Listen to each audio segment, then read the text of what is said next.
Swastiastu, Namo Buddhaya, Salam Kebajikan.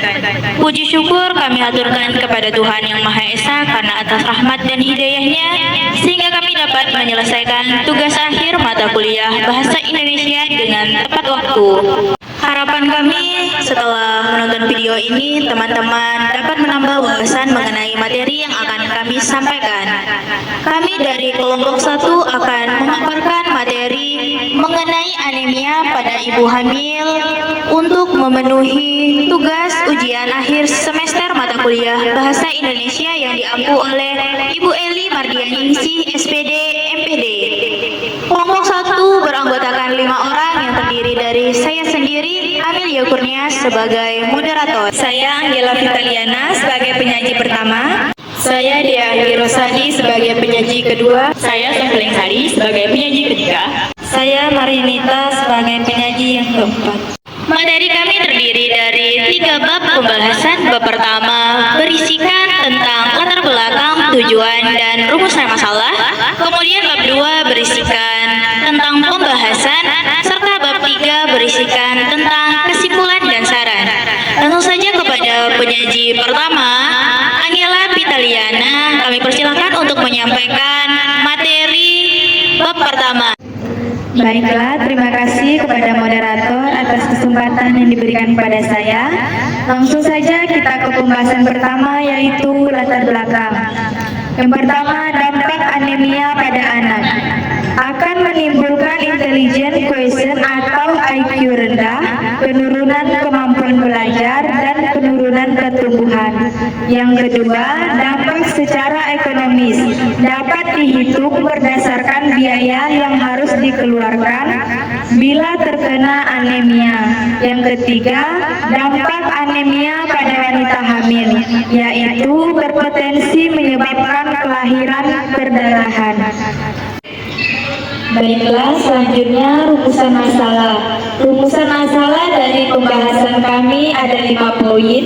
Poin pertama membahas mengenai definisi anemia. Di sini kami mengutip dari para ahli mengenai definisi anemia, sehingga materi kami cukup akurat. Poin yang kedua mengenai penyebab-penyebab anemia pada ibu hamil. Poin ketiga membahas mengenai tanda-tanda dan gejala daripada anemia. Selanjutnya, poin keempat membahas tentang bagaimana cara perawatan anemia yang tepat. Teman-teman pasti penasaran sekali bagaimana cara agar terhindar dari anemia, kan? Nah, tepat sekali karena di sini kami akan menjabarkan materi mengenai pencegahan anemia. Dan poin yang terakhir adalah bagaimana anemia dengan defisiensi folat dan defisiensi besi.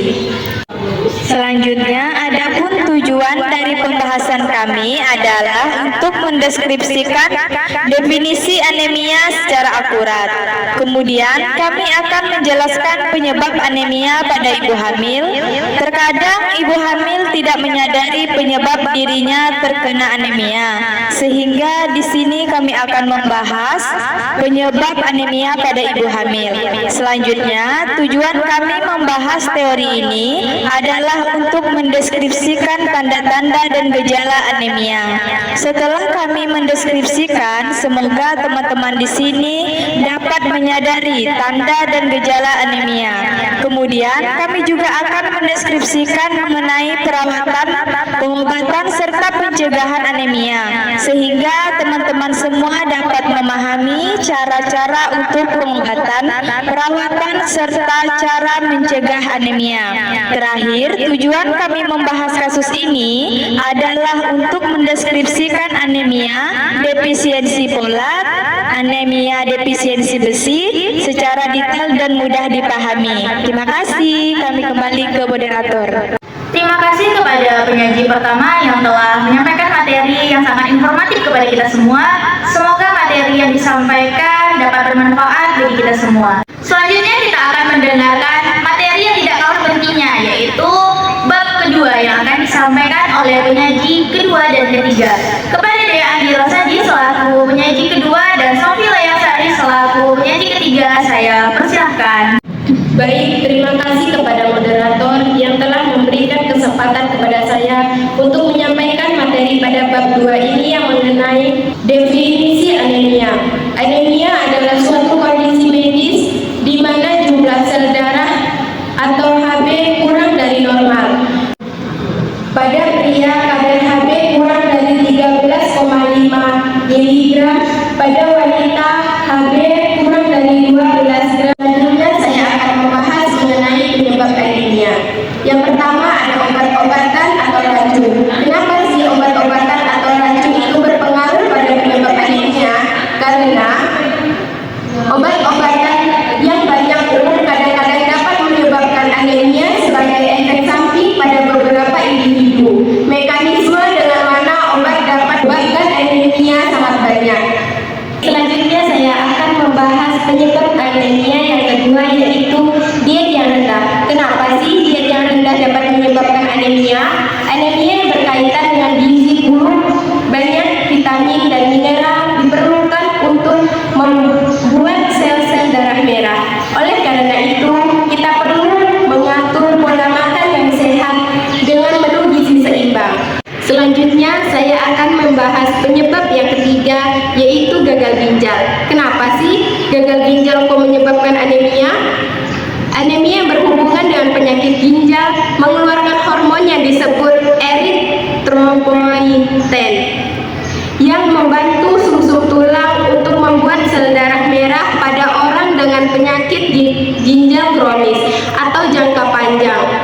Produksi hormon ini berkurang dan ini dapat gilirannya mengurangi produksi sel darah merah. Yang keempat yaitu genetik beberapa bentuk anemia seperti thalassemia. Nah, poin yang terakhir nih, kekurangan vitamin B12 disebabkan oleh masalah dalam perut atau usus sehingga menyebabkan gangguan penyerapan vitamin B12. Hal ini dapat menyebabkan anemia karena kekurangan B12 dikenal sebagai anemia pernisiosa. Sekian dari saya, terima kasih.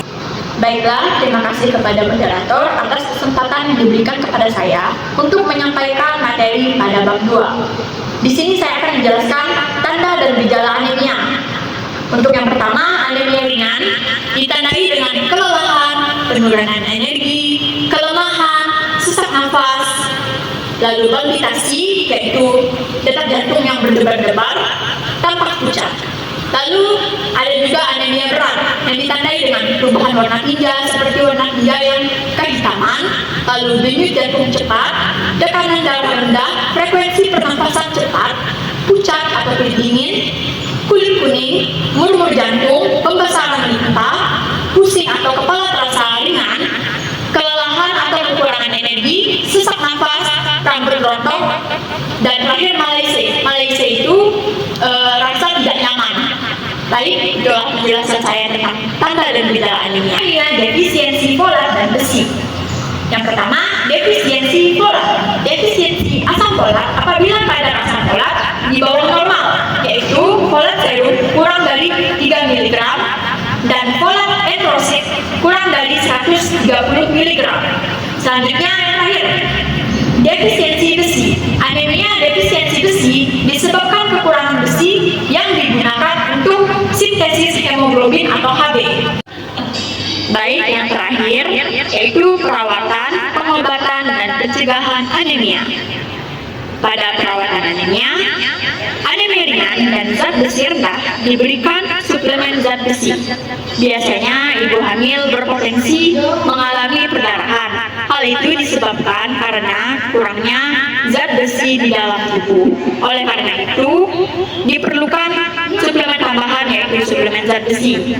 Selain itu, remaja putri biasanya mengalami menstruasi. Saat menstruasi, remaja putri disarankan untuk mengkonsumsi suplemen zat besi atau tablet Fe. Lalu selanjutnya, anemia yang disebabkan oleh cedera atau perdarahan buka lambung, maka diperlukan transfusi darah. Selanjutnya, pengobatan anemia. Pengobatan harus ditujukan oleh penyebab anemia, termasuk transfusi darah, kortikosteroid, atau obat lainnya yang menekan sistem kekebalan tubuh. Nah, kortikosteroid ini tujuannya untuk meredakan peradangan. Selanjutnya, penyebab yang mendasari anemia harus diidentifikasi dan diperbaiki. Biasanya tenaga kesehatan akan melakukan pemeriksaan Hb atau hemoglobin di laboratorium untuk menentukan apakah pasien tersebut mengalami anemia atau tidak.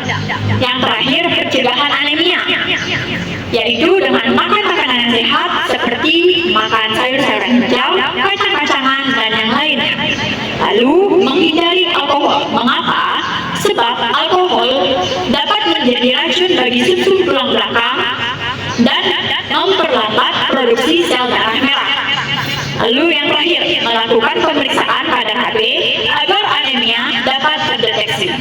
Sekian dari saya, terima kasih. Saya kembalikan kepada moderator. Terima kasih kepada penyaji kedua dan ketiga yang telah menyampaikan materi yang sangat berkesan dan sangat bermanfaat untuk kita semua. Semoga setelah mendengarkan materi dari penyaji kedua dan ketiga tadi, kita semua dapat memahami anemia dengan baik. Terima kasih kepada moderator yang telah memberikan kesempatan untuk saya menyampaikan materi yang selanjutnya. Baik, dari pembahasan yang telah dipaparkan oleh penyaji 1, 2, dan 3, maka dapat kita simpulkan bahwa anemia adalah suatu kondisi medis di mana jumlah sel darah merah atau Hb kurang dari normal. Hal tersebut disebabkan oleh beberapa faktor seperti pola hidup yang tidak sehat atau penyakit tertentu. Anemia dapat dihindari dengan memeriksakan ke dokter dan menjaga pola hidup sehat. Selain itu, kita juga perlu menyadari tanda dan gejala anemia agar dapat mengobati anemia lebih awal supaya tidak semakin parah. Baik, itu saja yang dapat saya sampaikan. Terima kasih kepada moderator. Terima kasih kepada moderator yang telah memberikan kesempatan untuk saya menyampaikan materi yang selanjutnya.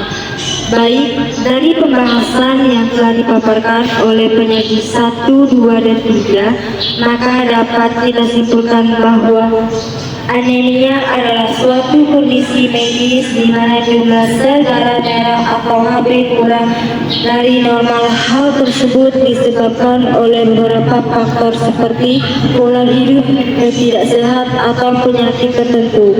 Anemia dapat dihindari dengan memeriksakan ke dokter dan menjaga pola hidup sehat. Selain itu, kita juga perlu menyadari tanda dan gejala anemia agar dapat mengobati anemia lebih awal supaya tidak semakin parah. Baik, itu saja yang dapat saya sampaikan. Terima kasih kepada moderator. Terima kasih kepada penyaji ketiga yang telah menyimpulkan materi yang telah kita bahas, sehingga menjadi lebih detail dan lebih singkat untuk kita pahami. Sebagai penutup pembahasan materi ini, saya selaku moderator akan memberikan beberapa saran untuk penonton dan juga penulis. Untuk para penonton diharapkan untuk mendapatkan wawasan tambahan mengenai anemia pada ibu hamil. Dengan begitu, para penonton dapat mengetahui bahwa anemia adalah suatu penyakit dan dapat dicegah dengan mengetahui apa saja penyebab dari anemia itu. Kemudian untuk penulis, saya harapkan makalah yang ditulis dapat membantu karya tulis ilmiahnya dengan pembahasan yang serupa. Selain itu, dapat memperdalam informasi mengenai anemia pada ibu hamil. Cukup sekian pembahasan kami dari kelompok 1 mengenai anemia pada ibu hamil. Terima kasih kami ucapkan kepada Ibu Eli Mardianingsih, SPD MPD, yang telah membimbing kami untuk menyelesaikan tugas akhir semester mata kuliah Bahasa Indonesia. Terima kasih juga kami ucapkan kepada teman-teman dan rekan-rekan kelompok dan teman sejawat yang telah.